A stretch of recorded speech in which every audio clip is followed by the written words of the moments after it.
Il y a un an, les Bowers quittent leur Floride natale pour s'installer au Ghana, dont ils sont depuis peu officiellement citoyens. Un choix évident pour la mère de famille. Je suis une femme africaine, évidemment. Comment tu t'identifies? Tu regardes la couleur de ta peau, n'est-ce pas? Donc je n'ai pas besoin de ça pour savoir que je suis africaine.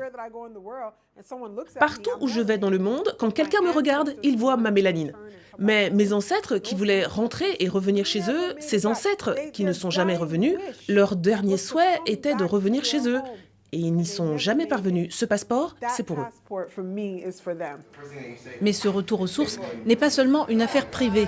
La famille raconte un climat traumatisant de micro-agressions liées aux violences policières et au racisme ordinaire, notamment à l'encontre de Tzadik, 14 ans.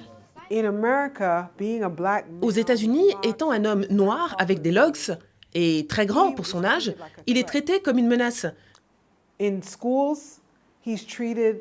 Dans les écoles américaines, la discipline est toujours la première approche quand il s'agit de mon fils.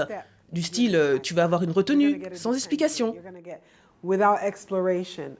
La famille Bowers fait partie des 524 membres de la diaspora afro-descendante mondiale à avoir obtenu la citoyenneté ghanéenne en novembre 2024.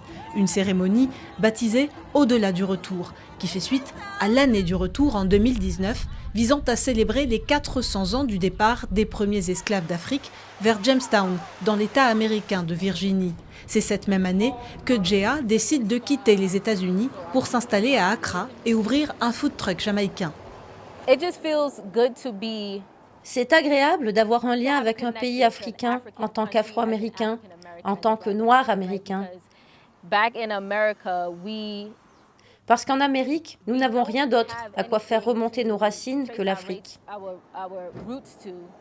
Et avoir ce lien ici me donne le sentiment d'avoir fait quelque chose de bien. Pour les défenseurs du retour, ce lien retrouvé possède le pouvoir de guérir des âmes blessées par des siècles de souffrance. C'est un lien qui soulage une personne qui lutte depuis des années pour savoir d'où elle vient. Pourquoi elle est de cette couleur? D'où viennent ses arrière-arrière-grands-parents? Ce genre de guérison et de connexion spirituelle peut être plus exaltant que les affaires. Depuis le lancement de l'année du retour en 2019, l'Association des Afro-Américains du Ghana compterait entre 10 000 et 15 000 membres. Elle affirme que le nombre de demandes d'adhésion explose depuis la réélection de Donald Trump.